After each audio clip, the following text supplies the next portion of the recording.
I have to turn one of these into one of these, but with the appropriate hole size. Bought these things from McMaster-Carr. The listed ID tolerance on here is way off. Yeah, these need to be 625, and they are not even close. This is one of those design decisions that was done. Yeah, this is supposed to be a top hat sort of thing. It's completely unnecessary, but so I just need a spacer. But you can see this might demonstrate it a little bit better. And so yeah, look, that's no way. This has to absorb and distribute all the forces from the eccentric drive, which is what this shaft is for. Yeah, it's not going to do it with things. Yeah, so these things, yeah, they're like 14 bucks a piece. I bought 6 of them. It's almost $100, and I can't use them. So, and I did try. Yeah, no, you can't shim them. No, you can't do this or that. It is what it is. So I got a piece chucked in here for my first attempt. I'm gonna center drill this, drill it out, and use a 5-inch, you know, just go, yeah, try to see if I can actually drill it within a few thou, you know, 2-3 thou of the ID. That would be close enough. Otherwise, I'm going to have to use a boring bar and make these things. So I actually have another piece here. This is kind of my test piece. So I don't know. I'm going to make enough so that everybody has them, because it's not something you can go out and buy. You can't have it laser cut. It's too precise of a doohickey. I'm going to have a heck of a time even holding the, you know, the piece in here to finish it, because it's only a 1/4 inch, yeah, it's only a 1/4 inch thick here. So just holding it in the chuck and being able to face it after I rough cut it, yeah, it's going to be a process. So, yeah, wish me luck. Okay, so I opened her up. This is the last one. This is the 0.625 or 5/8. Notice I got a fan on here, because of course as you drill, part heats up, metal expands. I want the idea of this to be as close as I can to spec, so I'm going to make sure the part cools down, plenty of cooling fluid, cutting fluid, and yeah, try to make sure this don't get too hot when I'm drilling it. You know, drill some, let it cool, drill some, let it cool, and let the cards fall where they may. Alright, that's it. Okay, so I've got some of these done, faced on one side for relocating into the chuck, and then rough cut. Yeah, it's a process. Yeah, it's gotta, I literally have to take and have it in here. I have to face the rough cut, take it out of here, put it on the bandsaw, cut it to rough cut length. You know, those are way over as far as width. And then bring the piece back over the rough cut side, rinse and repeat, back and forth, back and forth. Yeah, so just to show you here, so this is the original. Yeah, absolutely horrible. And this is one of the machined ones, and barely moves.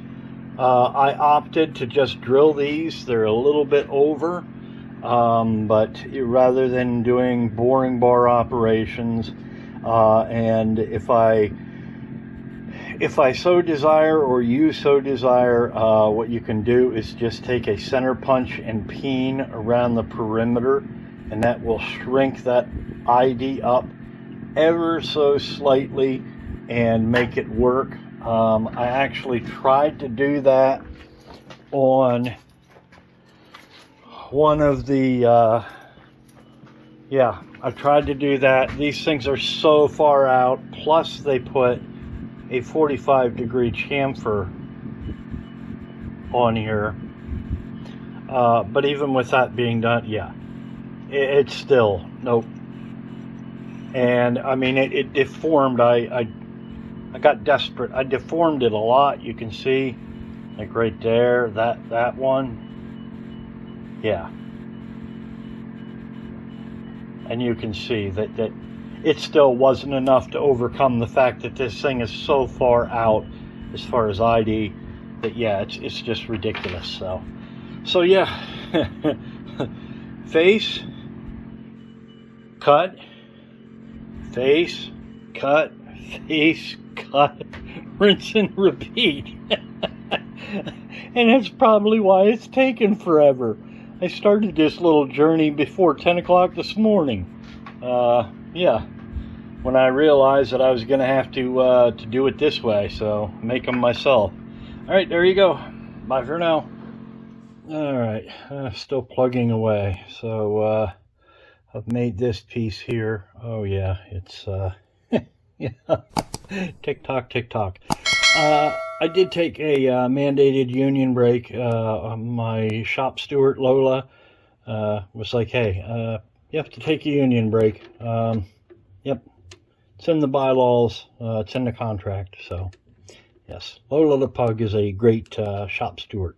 So anyhow, yep, machine this down 8 thousandths under what this OD is. So this is 1 inch. So this is 998 or 992. Yeah, numbers, math. So what I have to do now is I have to face these. I did this so I have just enough room to be able to capture that spacer and face it. I already have this set up so that my carriage travel stops at exactly the point where I will be at within plus or minus 5 thousandths of 250 thousandths. Of course, here plus or minus 5 thou is, yeah, I try to get it as close, yeah, within reason, you know, yeah. It's going to be closer than that, trust me. I'm going to say within 2 thou. So the spec is 250. Let me just make sure. Trust but verify. Okay. Got to turn my little fan on here so there'll be a little noise. Got to manage those thermals when working to this level of precision. So go, a little go-go juice, and I just I started the OD and I just work back and forth taking it down until I'm at my target, and then do a final pass, and that's about as complicated as it gets. Okay.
Calipers of truth.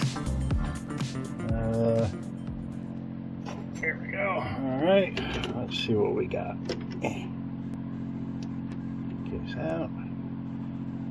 throw it in there. 1/1000th from spec.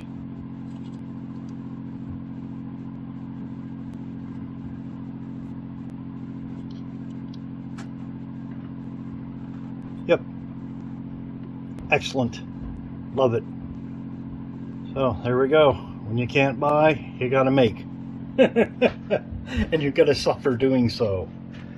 Alright, so that one goes on to the post-processing pile to be deburred and stuff. Yep, so this piece here simply gives me a way of indicating